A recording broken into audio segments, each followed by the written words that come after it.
네, 지난 시간에 했던 얘기, 샤키 다이오드의 스몰 시그널 커패시턴스에 대한 얘기인데요. 계속해서 이어가 보도록 하겠습니다. 어, 요 컨셉까지는 설명을 했고, 그 캐패시턴스 값을 샤키 다이오드한테 어떻게 또 볼 수 있느냐를 이해하기 위해서 기본적인 지식만 있으면 이해할 수 있는 평평한 플레이트, 두 개의 평평한 플레이트의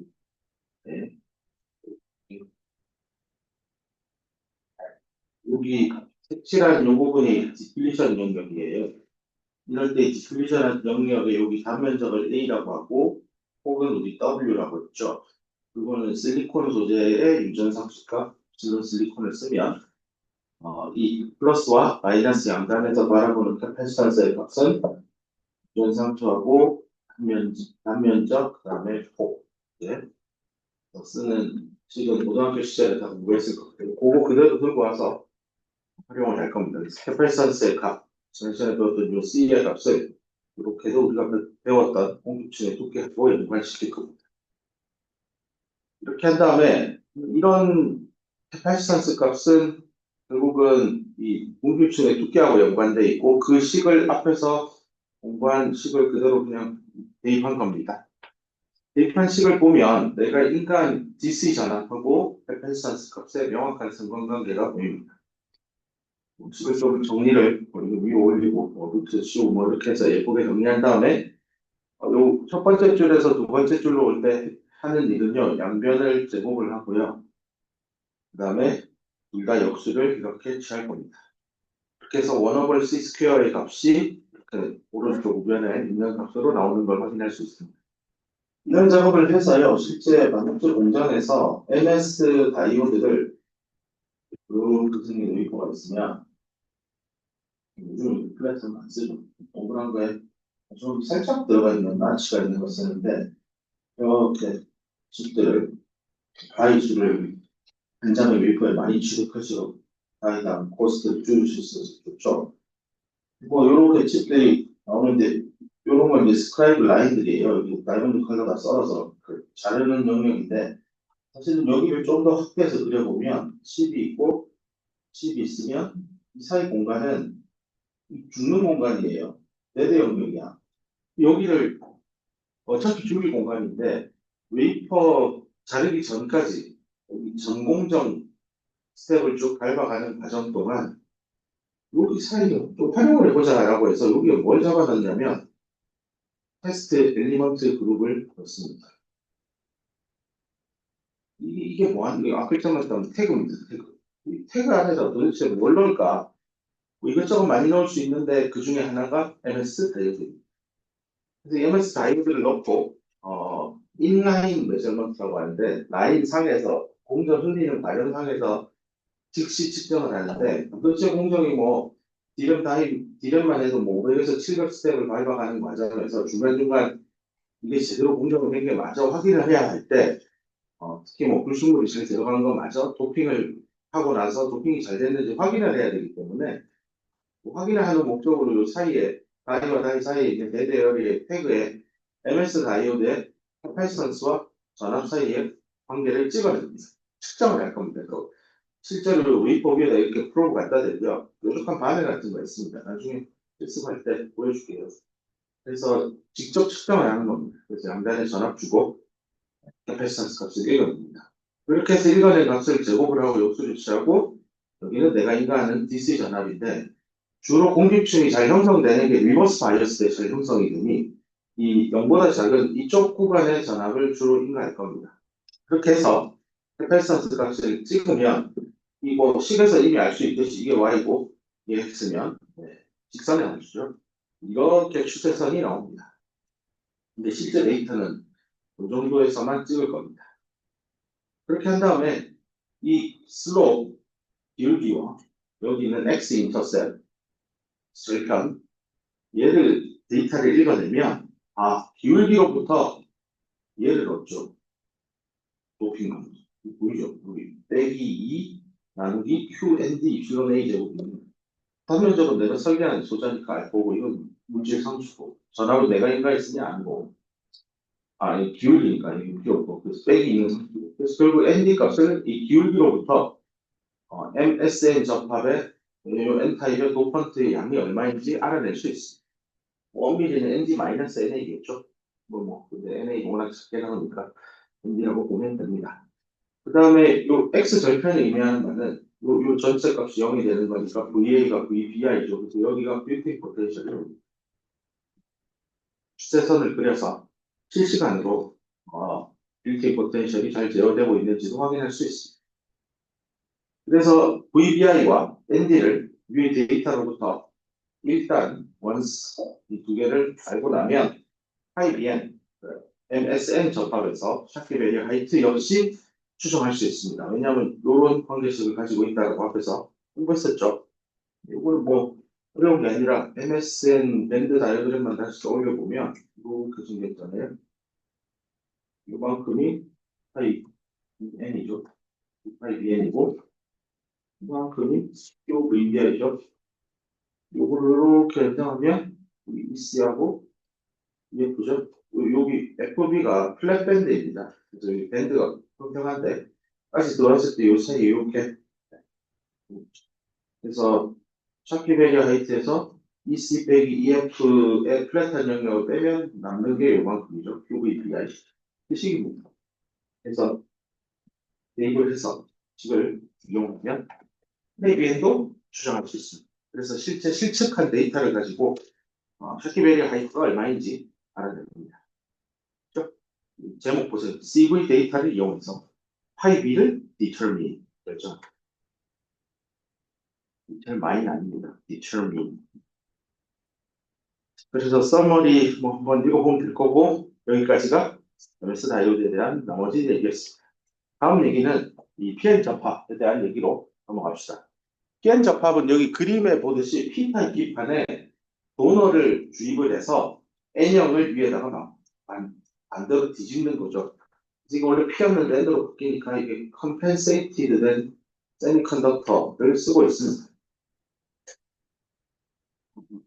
P타입 웨이퍼 가장 널리 쓰이고 있고 값싸게 제조 공정이 되기 때문에 널리 쓰이고 있습니다.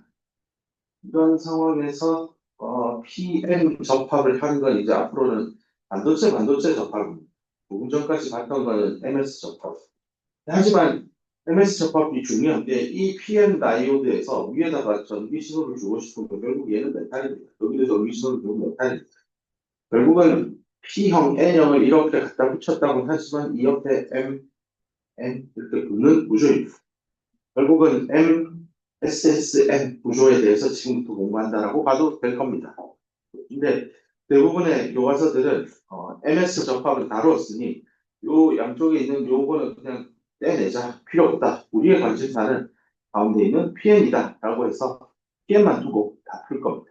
달리 얘기하면 요 옆에 있는 MS 접합 두 개는요. 오미 컨택이라고 상상하고 그리고 그 접촉면이 가지는 스페시픽 컨택 저항값도 있을 텐데 그냥 이상적으로 저항 없다라고 생각하고 굉장히 아이디어한 IPN 접합 다이오드를 공부할 겁니다.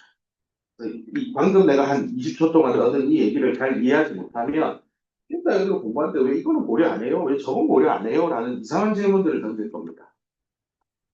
볼 때, 이게 아이디얼 다이오드 공부하고 있지. 그러니까 PN의 집합면 그 위주로 보겠다. 이렇게 기억하기 바랍니다. 왼쪽 하단에 있는 전류전압 그래프는 저거 수기 다이오드 때 봤던 건데요. 똑같네요. 네, 왜 똑같겠어요? 둘 다 다이오드니까. 반도체를 붙여서 만든 P형, N형 반도체를 붙여서 만든 것도 다이오드 특성을 구현할 수 있고 메탈과 금속과 반도체를 붙여도 다이오드 특성을 구현해낼 수 있습니다. 그 둘의 차이는 지난 시간에 잠깐 언급한 대로 샤키 다이오드는 저전압에서 고전류를 흘릴 수 있는만 꺼져야 될 때 리버스 바이어스 걸렸을 때 전류값이 무전 전류가 또는 포화 전류가 한 1000배 이상은 흐르는 단점이 있으나 포워드 바이어스를 굉장히 낮추고도 고전류를 하이커런트를 얻을 수 있다. 그런 장점이 있다라고 얘기했습니다. 오른쪽은 PN 다이오드의 이제 전류전압 DC 특성 보기 위해서 그냥 회로도 그려둔 거고 이런 P형, N형을 붙인 회로 심볼은 삼각형에 가로막는 구조입니다. 이건 항상 머릿속에 이 방향이 순방향이구나. 이 삼각형이 뾰족하게 가르치고 그다음 반대쪽으로 오면은 이 방패 같은 걸로 막아버려요. 네. 이게 전류가 이렇게 해서 한 방향으로 흐르는 느낌이 나게 만든 심볼입니다. 이게 다이오드.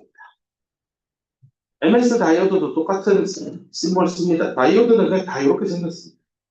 나중에 새로 공부하면 이렇게 생긴 놈도 있고요. 이렇게 생긴 놈도 있습니다. 그 끝에 이렇게 동그라미 친 건 이거는 터미널 단자이고요. 이게 이제 다른 저항하고 연결되면 이런 걸 이제 노드라고 합니다. 터미널 단자, 노드 다 같이 혼용해서 써도 될 것 같은데 의미는 각각 다릅니다. 어쨌건 두 개의 노드 사이에는 1번 노드, 2번 노드 또는 1번 터미널, 2번 터미널 사이에 디바이스가 있잖아요. 이 디바이스의 이 심볼들을 보면 이게 닮았는데 완전 다릅니다. 얘는 다이오드고요. 얘는 버퍼고요. 얘는 인버터입니다. 나중에 다 공부할 겁니다. 디지털으로 공부하면 다 나옵니다. 일단 다이오드만 기억하세요. 저 방패망이 같은 수직 추산벽이 있으니까 외우기 좋을 겁니다. 그다음 터미널로지 용어인데요. 이거는 이미 앞에서 여러 번 했던 얘기니까 그냥 보고 넘어봅시다. 일단은 도핑 프로파일. 뭐 이런 단어는 굉장히 많이 쓸 텐데 도핑의 프로파일이 어떻게 됩니까? 이거는 예를 들어 좀 이제 중범죄를 저지르시는 분들이 보면 분이라면 저지르는 놈들을 보면 아니면 또 젠더니까 노무현들을 보면 또는 그 범죄자 심리 범죄자 프로파일이 간다고 하잖아요. 그거랑 똑같아요. 여기는 도펀트가 어떻게 웨이판에서 분포하고 있느냐니까 ND 오브 X나 NA 오브 X 요거를 본다라고 보면 되겠습니다. 그래서 도핑의 프로파일을 본다. 프로파일이 뭡니까? 네. 그러니까 도퍼트가 어떻게 뿌려져 있느냐 이걸 본다라고 보면 되겠습니다. 그래서 화상부에 있는 그림을 보면 이 X에 대해서 도퍼트의 양이 어떻게 되는지를 요거는 이제 PM 접합에 대해서 그린 겁니다. 이렇게 표현이 있습니다. 이 방향으로 X라고 놓고 이 지점 만나는 점을 X 이퀄 0이라고 하죠. 요 지점이에요. 뭐라고 할까? 뭐 K라고 합시다. X 이퀄 K 지점에서 만난다라고 하고 도핑 프로파일을 그린 겁니다. P형이니까 도너가 많으니까 ND에서 NA 빼면 0보다 작은 음의 값에 이렇게 프로파일이 보이고 한정 쪽은 ND가 많으니까 양의 값에서 이렇게 보입니다. 근데 이거는 도핑 프로파일을 보니까 도펀트가 거의 뭐 비선형적으로 이렇게 접하면 인근에서 변합니다. 요즘 만드는 건요 이렇게 일정하다가 뻥 튀어서 이렇게 일정하게 가는 스텝형의 도핑 프로파일을 구현해냅니다. P형은 앞으로 유니폼하게 도핑돼 있다. N형도 유니폼하게 도핑돼 있다.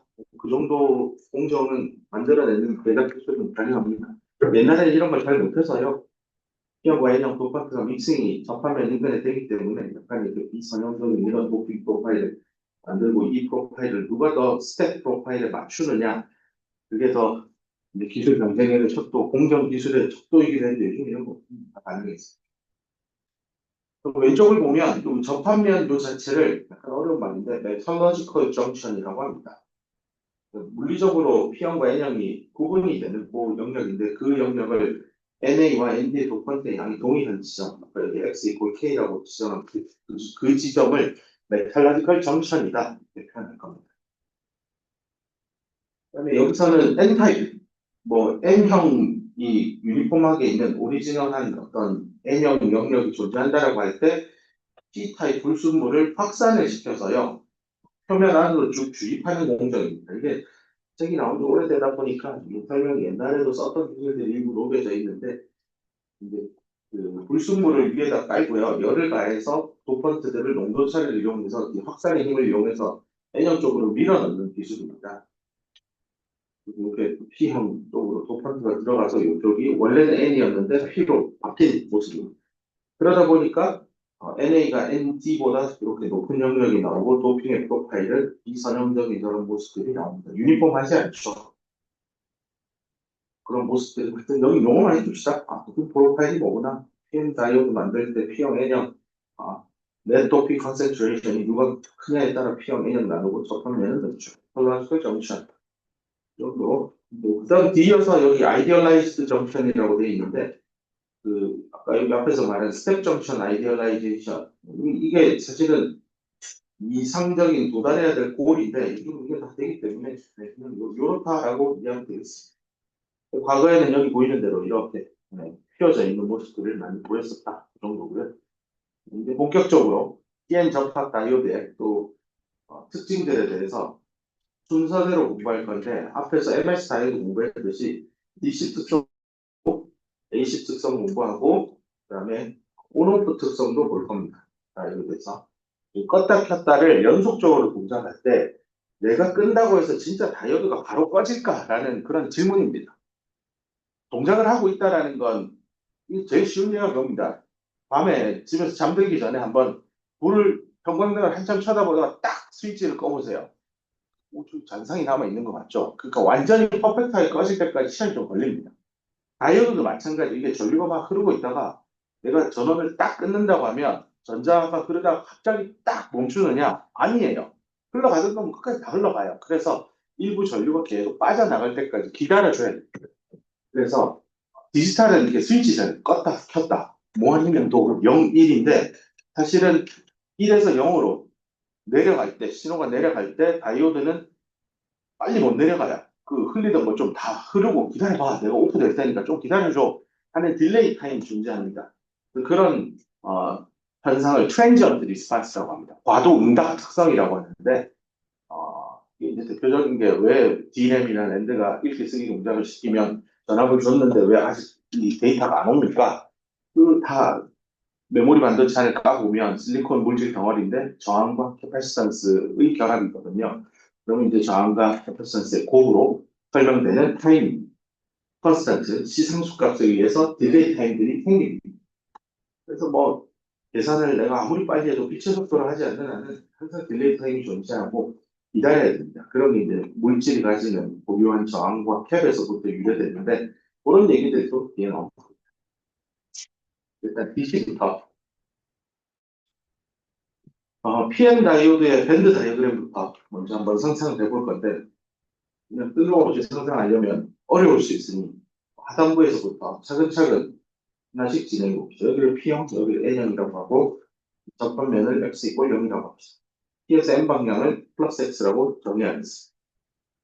첫 번째 그래야 되는 게 이 느낌이 이거 MS 다이오드 때 했던 건데 차지 덴서티 찾고 가우스 법칙 이용해서 전기량 찾고 포텐셜 찾고 밴드 다이그램 그리는 그 구조죠.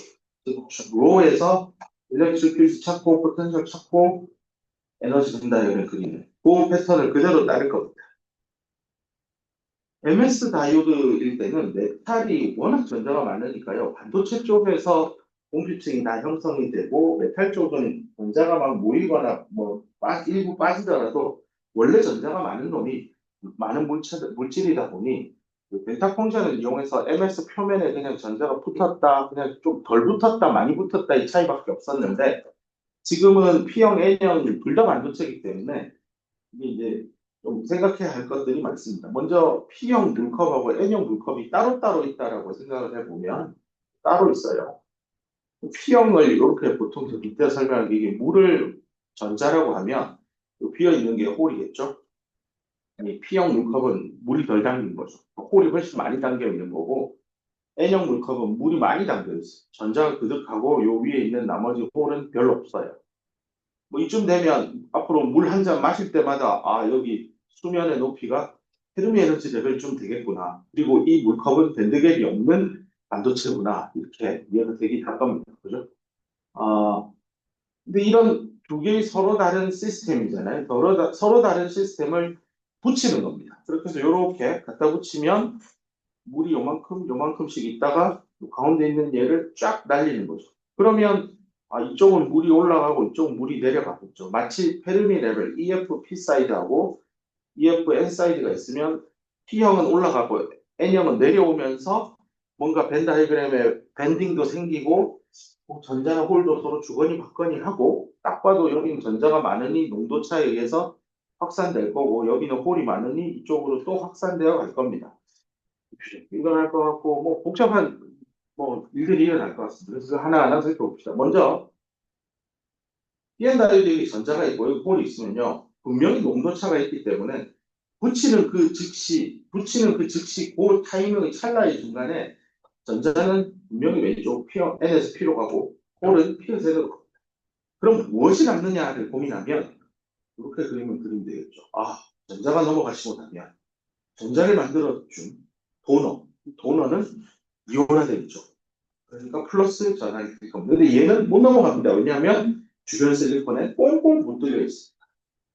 홀도 마찬가지입니다. 홀이 P에서 N으로 넘어가는 순간 홀은 프리하니까 넘어가지만 그 홀을 만들어냈던 억셉터는 주변 실리콘에 꽁꽁 묶여있기 때문에 마이너스 전하를 띄고 그 자리에 남았습니다.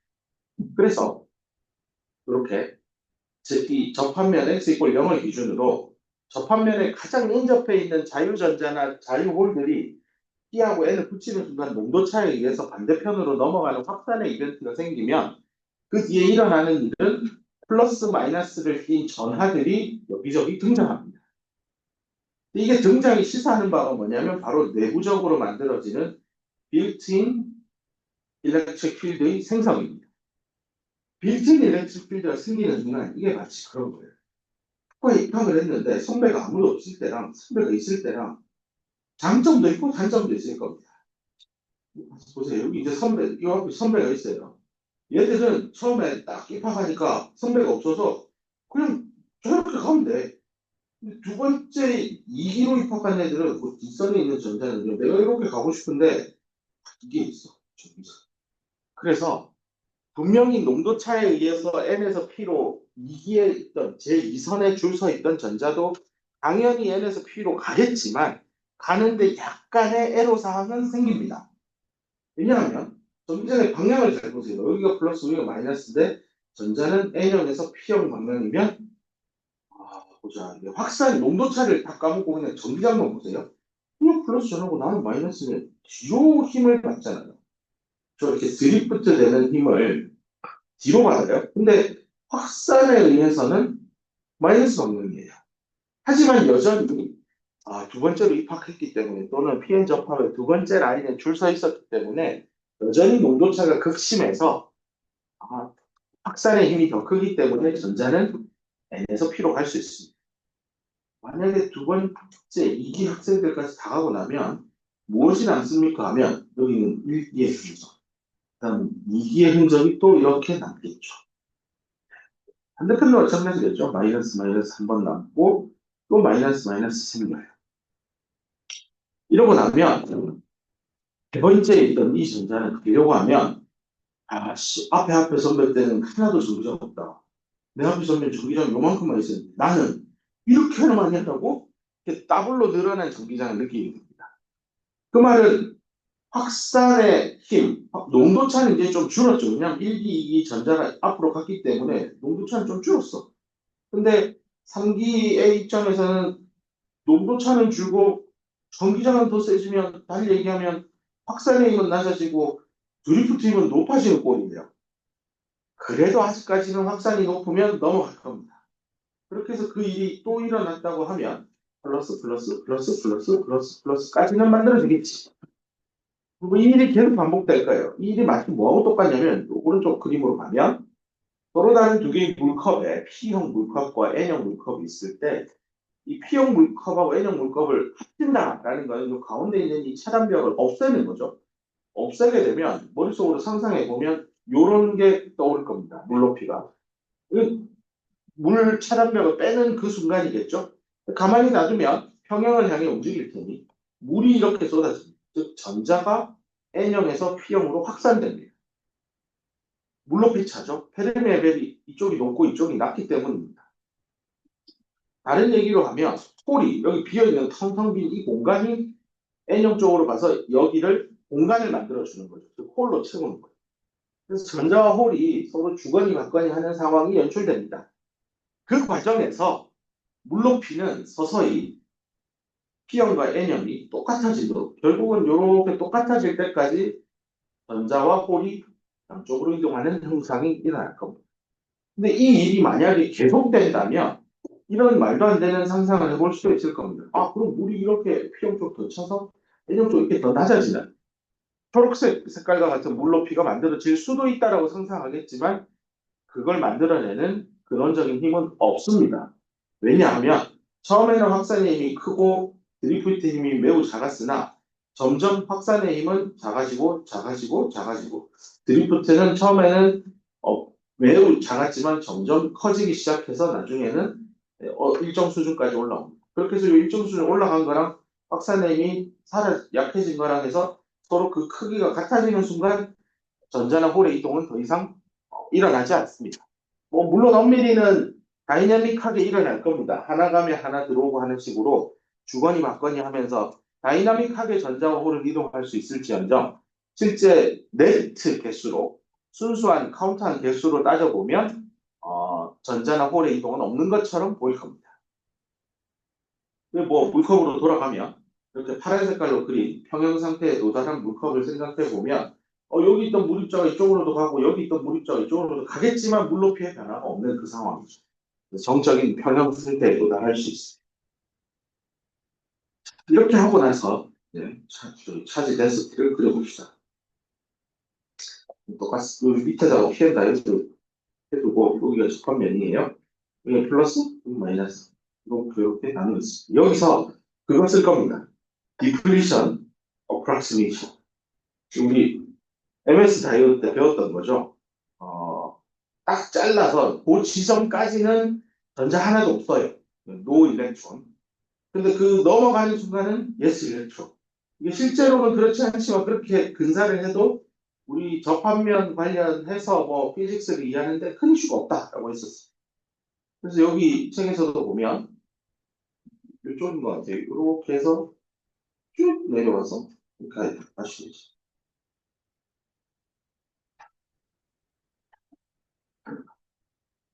이렇게 해서 이렇게 온 다음에 내려와서 이렇게. 이게 그러면 여기 조금 남고 여기 조금 더 튀어나오죠. 요거 두 개 면적 똑같아요.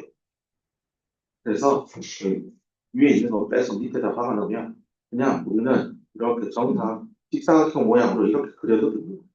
요건 좀 실제 현상에 맞춰서 그리려고 저자가 예쁘게 그린 거고 실제는 이렇다라고 하면 여기가 이제 공필층의 끝나는 쪽 xn 접하면 0, 좀 반대편이랑 마이너스 xp 이렇게 표현할 겁니다. 앞으로 p n 다이어드 공부할 때 xn, xp라는 게 많이 나올 텐데 그게 공필층의 끝자락이구나. 이렇게 기억하면 되겠습니다. 그러면 여기 있는 이 y 값은 얼마일까? 라는 생각을 해보면 이게 PN 다이오드니까 이게 도너고 쪽은 억셉트죠. 엄밀히 사실은 ND에서 NA를 빼서 N사이드라고 명확히 써줘야 되는데 복잡하게 안 할 겁니다. 그냥 ND입니다. 왜냐면 NA는 무시 가능하니까. 그래서 그런 차원에서 ND와 NA를 쓰고 여기 물음표 친 값은 얼마일까를 생각해 보면 전하량을 물었죠. 전하 밀도잖아요. 쿨롱 퍼 7cm 이거 찾으라는 겁니다. 근데 일단 ND의 단위는 단위 부피당 개수잖아요. 이 단위가 안 맞잖아. 한 개당 몇 쿨롱이냐 이걸 넣어야 돼. 생각해보면 이건 단위 전하량 스몰 q죠. QND가 여기 Y절편은 없이 될 겁니다. P형 쪽은 여기는 NA인데 이게 마이너스로 이용하되니까 마이너스 QNA 이렇게 쓰면 될 겁니다. 상수 함수입니다. 차지 덴서티, 피해 접합 다이오드의 차지 덴서티는 수학으로 얘기하면 그냥 1.00 안에서 일정한 상수값을 가지는 상수 함수로 표현 가능합니다. 그다음 공필층 바깥쪽 영역, 이쪽 영역이죠. 여기는 그냥 다 0입니다. 뉴트럴 영역. 뉴트럴. 전자 있는 만큼 이온화된 도너들이 있으니까요. 그런 쌤쌤이 되어서 차지 덴서티고 값은 0입니다. 앞서 공부할 때 차지 덴서티의 일반적 인식은 Q ND-NA 더하기 P 빼기 N 이런 식을 앞서 했었는데요. 여기 N타입의 여기 벌크 영역, 플랫밴드 영역인 저 안쪽을 쳐다보면 어차피 NA는 무시 가능하고 N형이니까 P도 별로 없고 그럼 ND하고 N인데 둘이 빼죠. 근데 N하고 ND가 N타입을 같잖아요. 좀 빼면 0이에요. 이해가 될 겁니다. 차시 덴시티를 이제 알았으니 끝났네. 그 다음은 그냥 늘 하던 대로 전기장, 이거 1차원 해석하면 EDX는 차지 덴서티에 비례하는데 그 비례상수가 실리콘 다이렉트 컨스턴트 그거에 비례상수 쓰더라 하는 가우스 법칙, 포화성의 방정식을 가지고 오면 됩니다. 얘가 상수죠. 이 전기장의 값을 x에 대한 함수인데 얘를 x에 대해서 미분했는데 함수가 나와요. 그 말은 원래 있는 식은 1차 함수의 꼴입니다. 그러니 직선의 함수가 나올 거고 여기 보면 이렇게 직선. 근데 직선인데 이게 이런 곡선이 있어서 얘는 좀 이렇게 다르게 그린 거고 실제 아주 심플하게 우리는 해석할 거기 때문에 이렇게 되면 얘는 쭉 갑니다. 그냥. 직선 쭉 갈 겁니다. 그래서 이 끝나는 지점이 xn일 겁니다. 우리가 xn. 0과 xn 사이에서 1차 함수꼴이 나오고 0과 마이너스 xp에서도 1차 함수가 나올 겁니다. 정량적인 건 뒤에서 다를 겁니다. 지금 우리가 퀄리테이티브하게만 살펴보고 있어서 곡선의 모양만 형성합시다.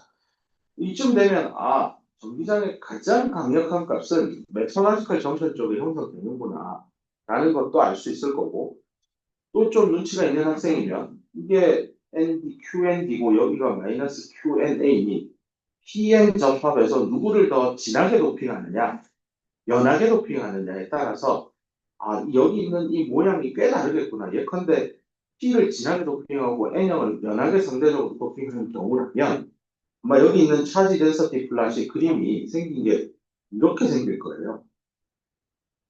좀 높고 여기는 엄청 높고요.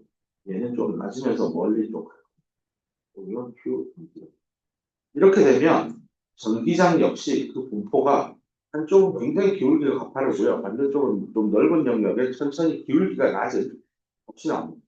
그 기울기가 작다라는 건 여기 내부의 전기장이 좀 약하고요. 얘는 기울기의 변화, 그러니까 전기장의 변화량입니다. 이게 굉장히 빠르게 급속히 변하고 대신에 공필층은 매우 좁아지고 이런 현상이 생깁니다.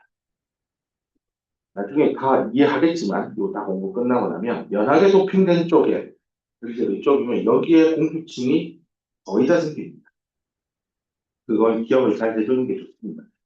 P형, N형 접합 이렇게 열심히 공부하는데 어떻습니까? 근데 D램의 1비트 셀을 구성하는 원 트랜지스터, 원 캐패시터 두 개의 TR과 캡 두 개로 구성되거든요. 그 중에 그 트랜지스터의 내부를 까보면 모스 구조는 나중에 학년이 올라가면 공부할 텐데요. 일단은 이 P형 기판에 N형으로 구성되어 있고 요게 다 한쪽이 진하게 도핑된 다이오드입니다. 이럴 때 공표층이 어디에 형성이 되어 있느냐? 웨이퍼 쪽, 벌크 영역 쪽에 익숙하게 형성이 됩니다. 이런 거는 특별히 설명 안 해도 되죠. 이거 비대칭적으로 도핑이 된 P형, N형의 접합이니, 또 벌크 영역 쪽에 공표층 엄청 생기겠네요. 전기장이 그 안에 있겠네요. 말하지 않아도 눈에 선하게 볼 줄 아는 그런 대안을 근데 이런 건 나중에 또 더 자세히 얘기하겠습니다. 전기장에 있으니까 이제 포텐셜 가야 되죠. 포텐셜 계산하는 거는 지난 시간 한 대로 요 층만 잘 기억하면 됩니다.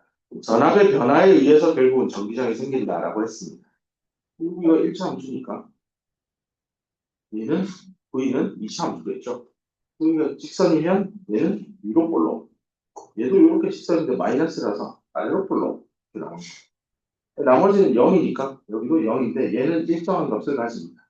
이 값이 P형과 N형의 P 물컵, N 물컵 붙였을 때 애당초 물높이 차이 났었잖아요. 그게 내부에 상존하고 있는 내재적으로 들어와 있는 포텐셜 차, 빌트인 포텐셜입니다. 빌트인 포텐셜, 그래서 이렇게 EF P 사이드와 EF N 사이드에 의해서 거의 결합됩니다. 이제 다 했네. 여기서 가는 거는 에너지, 전자의 에너지는 마이너스 QV니까요. 이렇게 올라가는 게 전자의 에너지잖아요. 이게 X축이고 X와 에너지에 대한 관계식 찾는 거는 V를 아닌 에너지로 바꾸는 건 마이너스 Q만 곱하면 되죠. 그럼 앞에 있는 요 커브 개형 직선 가다가 아래로 볼로 위로 볼로 직선 가는 거 이거를 수학적으로 마이너스 붙이라고 Y축 값에 뒤집으면 되지. 위아래 플립 시키면 돼요. 그래서 이렇게 올리고 이렇게 내리는 느낌으로 싹 뒤집으면 쭉 가다가 위로 볼로 아래로 볼로 쭉 가는 모양의 컨덕션 밴드 엣지 라인을 상상할 수 있습니다. 그 다음 밴드 갭은 일정하죠. 다 실리콘이니까 똑같이 밴드 갭 일정 위로 볼로 아래로 볼로 쭉 가서 밴드 다이어그램 그리면 끝나고 평형 상태니까 페르미 레벨이 다 맞춰졌어. 가운데 있는 이 트윈 페르미 레벨은 무디 갭이니까 EC와 EV 한가운데에서 선 잡고 점선으로 보통 그리죠. 그려주면 끝납니다. 이렇게 하고 나면, 오, 이거 구구단 6단에서 많이 한 건데, 이쪽도 있고, 이쪽도 있고, 그죠? 이거 뭐만 해도 그냥 이해할 수 있어요. 그다음에 여기 구부러진 점도 위에서 요 구부러진 요 공간 안이 위로 올라 아래로 올라. 여기가 이제 디플리션 영역이 될 거고, 요 변곡점이죠, 변곡점. 위로 올라가다 아래로 올라가는 그 구간이 x 이퀄 0, 스컬 정션이 될 겁니다. 그래서 이거 그림 그릴 때요, 펜 두 개 들고요. 좀 요 벤 다이그램 그릴 때, 내가 지금 전자펜이랑 두 개가 동시에 안 돼서 그런데, 펜 두 개 들고 꼭 이렇게 그어보면, 이게 하나로 그리면 어떤 불상사가 생기냐면, 이렇게 그려져요. 실제 그려보면, 이런 느낌이 아니에요. 실제 그려보면, 여기 약간 좁아지는 느낌이 나는데요. 요렇게 그려져요, 그린 거예요. 근데 펜 두 개 그려보면 알아요. 이게 더 맞는 것 같죠? 아니에요. 이게 더 맞아요. 약간 좁아지는 느낌이 나게 그림 그리는 게 맞습니다. 좀 펜 두 개로 꼭 한번 그려보길 바랍니다. 이 C, 컨덕션 밴드 엣지 라인만, 직선, 위로 볼록, 아래로 볼록, 직선, 그 느낌으로 하되, 손가락에 한 손에 펜 두 개 끼고요. 꽉 주걱 쥐고 쭉 그어보세요. 잠깐 브레이크하고 시작하겠습니다. 네. 그 다음 또 계속 얘기를 이어가면요. 앞에서 설명한 대로 그 차지 덴서티로, 그다음에 일렉트릭 필드, 포텐셜, 그다음에 에너지 벤 다이어그램까지 해서 일렉트로포레틱스를 완성을 할 텐데, 좀 더 상수해서 어떤 게임 플랜을 가지고 쭉 풀어나갈 건지 리스트업을 한 겁니다. 그래서 첫 번째는 빌트인 포텐셜 계산을 P형, N형 사이에 떤 내재적인 포텐셜 값이 생기는지 알아낼 겁니다. 이게 아마 앞에 슬라이드로 돌아가 보면 요 위에서 밑에서부터 이렇게 계산해오는데 이건 또 뭐지라고 했었을 텐데 그거 먼저 살펴볼 겁니다. 그러고 나서 이거는 뭐 이미 언급했죠. XN, XP 공식중 엣지 쪽. 그래서 차지 덴서티 구하고 차지 덴서티로부터 또 일렉트릭 필드 이러고 일렉트릭 필드 구하고 그다음 일렉트릭 필드로부터 포텐셜 구하는 과정을 할 거고 이게 방금 미분한 걸 적분으로 뒤집으면 됩니다. 그 과정에서 전기장은 불연속이지 않은 전기장은 연속이 전기장 계약 시간에 더 자세한 물리 원리에 대해서 공부하세요. 전기장이 연속이니 뭐 그런 걸 이용하면 몇 가지 경계 효과를 값을 얻어내요. 그걸 이용해서 공식의 엣지 쪽 XL과 XP를 구해서 그 둘을 더하면 우리가 원하는 PM 다이오드의 공급층의 폭도 계산할 수 있습니다. 이런 큰 맥락 하에서 뒤따르는 얘기들을 좀 쳐다보면 될 겁니다. 제일 첫 번째 얘기는 빌트인 포텐셜에 대한 얘기입니다. 이거는 뭐냐? 빌트인 포텐셜은 일단 P형, N형 밴드 다이어그램만 딱 이거 가지고 왔는데요. 이것만 보면 여기 컨덕터가 엣지랑 아래쪽 엣지랑 이 사이에 내재적으로 존재하는 에너지 차이입니다. 이게 왜 생기냐? 왜 생기냐를 따지기 전에 붙이는 그 순간에 밴드 다이어그램을 그려보면 한눈에 이해할 수 있습니다. 요거를 붙이는 면이라고 하고 왼쪽을 P형, 오른쪽을 N형이라고 하면 둘 다 실리콘이니까 연비급 에너지는 똑같겠죠? 근데 인체인지 페르미 레벨도 이렇게 똑같겠죠? 페르미 레벨만 다르겠지. 여기 하나, 여기 하나, 여기 P, 여기. 이럴 때 결국은 여기 있는 전자가 이쪽으로 쏟아져 들어오고 여기 있던 홀이 이쪽으로 쏟아져 들어가는 현상이 생기면서 페르미 레벨이 맞아질 때까지 그러니까 맞아져야 평형이 되죠. 그러니 요만큼 차이구나. 페르미 에너지 레벨 차이만큼 뭔가 밴드가 휘겠구나. 그 휘고 나서 생긴 결과물이 얘죠. QVBI. 예, 일렉트론 볼트라는 단위로 쓰고 싶어서 앞에 스몰 q 붙인 겁니다. 요 에너지 차이는 결국 그 근원이 어디냐를 이 그림을 가지고 추정해 보면, 이 FP 사이드 쪽하고 요 가운데 점선 EI까지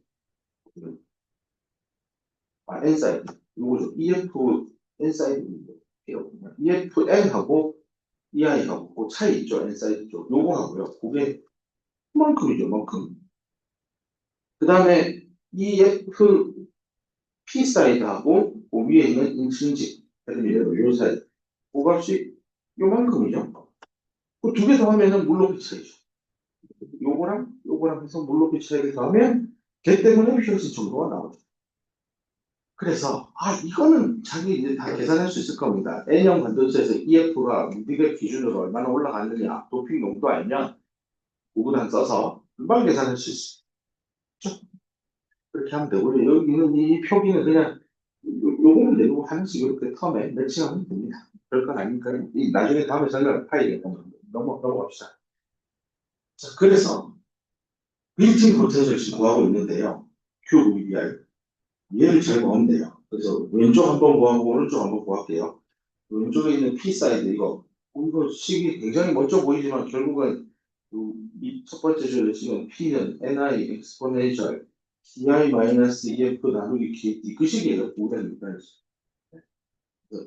TI-EF는 하고 식 정리한 거고 P형 반도체 쪽은 NA가 지배적이니까 이렇게 해서 계산하면 됩니다. 그래서 뭐 PN 접합에서 P 쪽을 10에 15승 넣었다. 이거 시간이니까 5만에서 5, 6, 30 0.3 일렉트론부터 여기가 0.3이고요. N형도 똑같이 5단 6단식이고 뭐 예를 들어 PN 접합에서 N형 쪽을 10에 16승 했다. 66, 36이니까 0.3 둘이 더하면 0.66 정도 되게 설계를 한 거죠. 그래서 이렇게 생긴 다이오드가 회로 안에 어디 들어가 있을 때 이 둘 사이에는 기본적으로 볼티지 드랍이 생깁니다. 그 결판 짓는 놈은 P형과 N형의 도핑의 양입니다. 내가 예를 들면 왼쪽은 15승, 오른쪽 N형은 16승 했는데요. 계산은 편리를 위해서 일단 15승 합시다. 5, 6, 30이니까 3, 3이니까 둘이 더하면 0.6V 떨어집니다. 나중에 전자회로라고 하는 비선형 수업을 나눠 봅시다. 한국의 교과가에서는 너무 이름이 참 나는 마음에 안 드는데 개인적으로 전기회로 또는 뭐 다른 대학에서 회로 이론 뭐 이렇게 표현하는데요.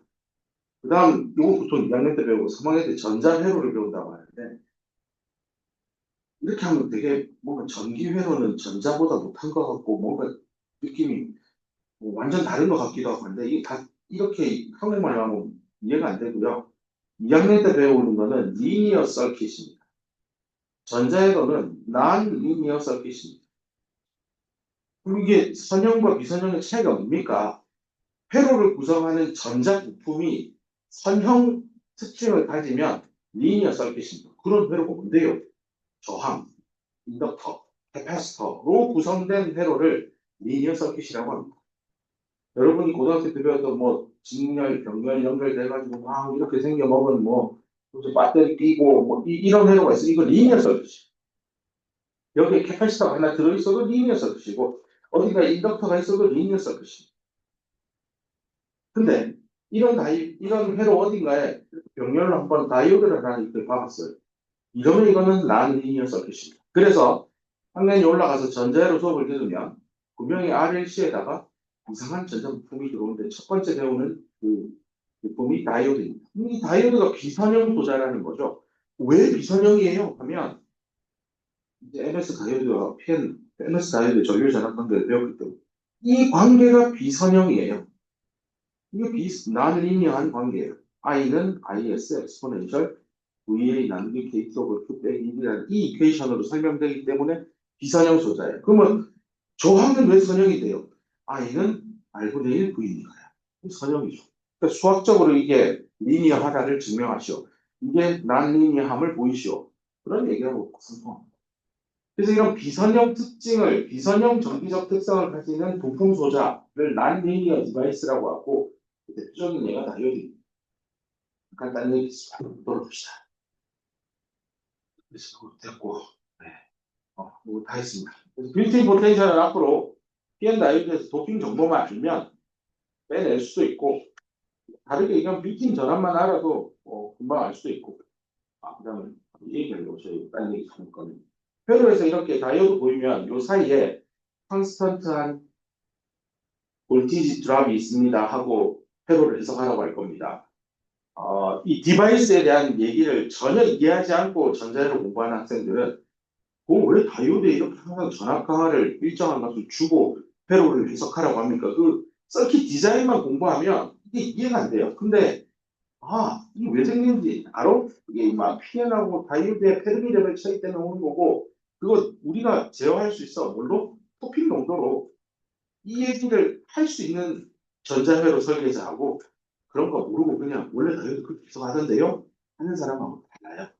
그런 거 잘 이해하고 있기로 일단 노트 하나 내고 넘어가겠습니다. 그 다음, 주로 웨이퍼에 만들어지는 PM 접합들을 살펴보면, 한쪽을 진하게 높이는 비대칭적인 거죠. 한쪽으로 기울어진 편향된 그런 PM 접합들이 훨씬 많아요. 반도체 제품을 까보면. 일부러 다이오드를 만들기 위해서 양쪽의 도핑 농도를 10에 15선, 10에 15선 하는 경우는 진짜 다이오드 동작의 목적이고요.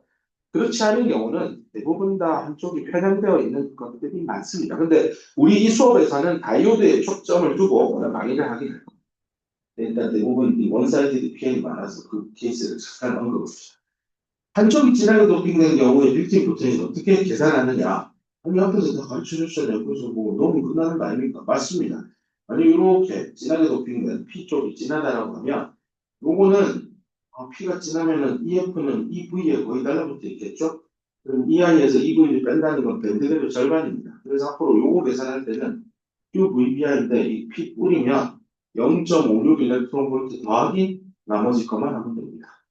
진하게 도핑된 쪽은 아예 빌트인 포텐셜 계산할 때 그냥 0.56이라고 넣으면 끝납니다. 0.56이 나오는지 알죠? 무게이 무게의 절반입니다. 모를까봐. 그럼 M 뿌리면 똑같이 QVBI면 이 앞쪽에 P사이드 쪽 그대로 괄호 치고 계산하고 뒤에 이렇게 하라라는 뜻입니다. 그 다음은 디플리션 어프락시메이션에 대한 얘기인데 이것도 MS 컨택 얘기할 때 뭐 어떻게 쓰는지 다 얘기했고 여기 그림 나오죠. 이그젝트 한 거랑 어프락시메이션 한 거랑 아까 열심히 그림 나오는데 여기 그림이 있었는데 요거랑 이거 보세요. 네. 여기 뒤꿈치 색깔이 요 밑에 여기 뒤꿈치 거랑 똑같을 겁니다. 요거를 그 잘 설명하는 게 파우사 모델이라고 뭐 이런 이제 더 어려운 모델이긴 한데 뭐 이게 이그젝트하게 풀어서 이그젝트 솔루션을 찾고 하는 그런 것도 고급 서적에 나와 있으니 관심 있으면 읽어보세요. 근데 엄청 쓰고 없더라고. 옛날 공부했는데 아직 한 번도 써본 적이 없습니다. 모델링 하시는 분들 위주로 관심이 있을 거고 여기는 관심 없어요. 디플리션 어프락시메이션에서 P사이드, N사이드 그다음에 가운데 공백층의 차지 렌서티 어떻게 되는지 앞에서 다 설명했었습니다. 됐고 그래서 이제 P사이드니까 여기를 자를 겁니다. 이걸 잘라서 왼쪽이 P형, 오른쪽이 N사이드. P사이드 쪽에 차지 렌서티로는 X 값이 0과 마이너스 XP 사이에 있는 경우에는 여기 P사이드 쪽이니까 도너가 거의 뭐 NA보다 0이 아니고 NA보다 작으니 이걸 무시하면 마이너스 Q&A가 나옵니다. 그 다음에 여기로부터 전기장은 뭡니까?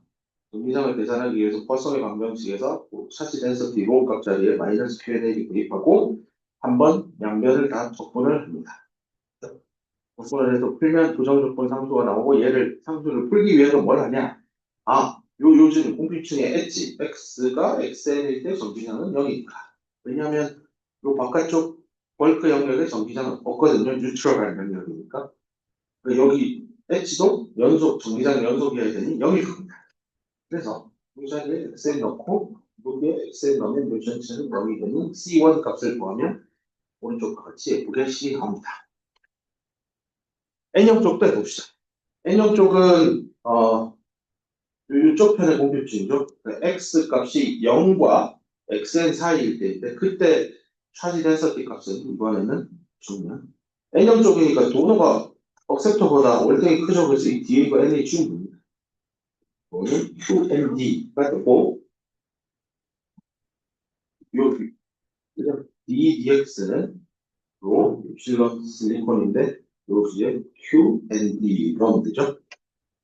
그렇게 해서 양쪽을 적분을 해서 풀면 되는데 아마 부전적분 상수가 나오니 제거하기 위해서 사실 여기 부전적분 상수 계속 거꾸로 설명했구나. 비싸야 되니까 다시 이거 수정할게요. x 자리에 마이너스 xp를 넣으면 일렉트릭 필드가 0입니다. 마이너스 xp 넣으면 여기 밑에서는 x 자리에 플러스 xl을 넣으면 0입니다. 요 전제 조건을 요 부정조건 상수를 처리하는 데 쓰면 되고 여기서는 각 C1 부정조건 상수 처리하기 위해서 x 자리에 마이너스 xp를 넣고 전기장이 0이다라고 처리하면 됩니다. 그 다음은 할리덴서티를 통해서 전기장을 알아봤으니 전기장을 한번 공급층 안에서 말고 인버드 포지션을 해야 됩니다. 전기장 안에서 한번 유심히 좀 다시 그려보면 그래서 앞에 있는 그림 그 찾아낸 1차 함수를 이렇게 그리면 이런 그림이 나올 겁니다. 이때 이제 이 부분이 누가 봐도 수학적으로 이게 뾰족하면 그런 식이죠. 이 전기장의 값이 불일치하면 안 돼요. 이게 그림을 그리다 보니까 약간 불일치가 되는데 여기 한 점에서 만나야 됩니다. x 이퀄 0에서 전기장의 값은 어떤 식으로 연속이기 때문에 그 값이 같아야 될 겁니다. 그래서 앞에 있는 식으로 돌아가서 이 식에서 이제 각각의 파트별로 전기장 식을 세웠는데 x에 0을 넣으면 이 값이 0에서 전기장이죠. 0을 넣으면 0에서 전기장. 이 두 개의 값이 같아야 돼요. 여기도 x 이퀄 0을 넣으면 이것도 같아야 되죠. 같다라고 식을 두는 순간 마이너스 q 날리고 입실론 날리고 XPNA 여기는 XMND 이렇게 났어요. 남쪽. 그래서 XPNA, XMND 남쪽 둘이 같다. 이런 식을 찾습니다. 이거로부터 사실은 좀 영특한 학생이면 이렇게 한번 수식을 변경을 해보면 공필층의 P형 쪽하고 N형 쪽에 벌어진 공필층이 생성된 진도 그 값이요. 도핑 농도의 레이쇼하고 직접적으로 연관되어 있다는 게 한눈에 들립니다. 그래서 예를 들어 10에 15승, 10에 15승으로 도미넌트하게 도핑이 된 P&I도 S이 똑같으니까 공필층도 똑같은 비율로 생깁니다. 근데 P형을 16승, P형을 진하게 했다고요? 얘를 진하게 하면 전체 값이 올라가야 되니까 XP가 내려가야 된다는 얘기입니다. 그래서 진하게 되면 공필층은 좁게, 연하게 된 쪽은 더 넓게. 정성적인 설명이잖아요. 여기 있는 이 관계식을 이용하면 정양적으로 P형과 N형 쪽에 도핑의 넷 도핑입니다. 넷 도핑의 양이 차이가 나면 공필층 두께도 이런 관계식에 의해서 차이가 나는구나 알 수 있습니다. 그다음 공필층의 전기장까지 설명했으니 한번 포텐셜입니다. 포텐셜은 전기장 아까 식으로 여기 있는 이 식에서 포텐셜을 알고 싶으면 전기장 요 식으로 전기장을 대입해서 조금 딱 풀면 답 나옵니다. 1차 함수니까 전기장이 포텐셜은 2차 함수 y는 ax제곱 더하기 bx 더하기 c의 포물선 형태의 파라볼릭한 포물선 형태의 함수가 여기 이제 이렇게 나오죠. 오늘 하면 이제 이런 부정조건 상수 처리를 해야 되니 P형 쪽에서 그러면 뭘 쓸까 한데 일단은 P형 쪽 작업을 먼저 했으니까 P형의 공필층 엣진 x 이퀄 마이너스 xp인 지점에서 포텐셜 값을 내가 정하는 겁니다. 0이라고 내가 정할게요. 이걸 꼭 0이라고 할 필요는 없는데 수학적으로 최대한 단순하기 위해서 0을 쓴 겁니다. 그러고 나서 반드시 x 이퀄 플러스 xn이 지점에서 이 전압은 어떻게 되냐. 이때 이제 딱 차이 나는 게 빌트인 포텐셜만큼 차이 나게 써야 되죠. 여기 0을 했기 때문에 여기는 빌트인 포텐셜만큼 차이 나니까 그 값이 VBI가 되는 겁니다.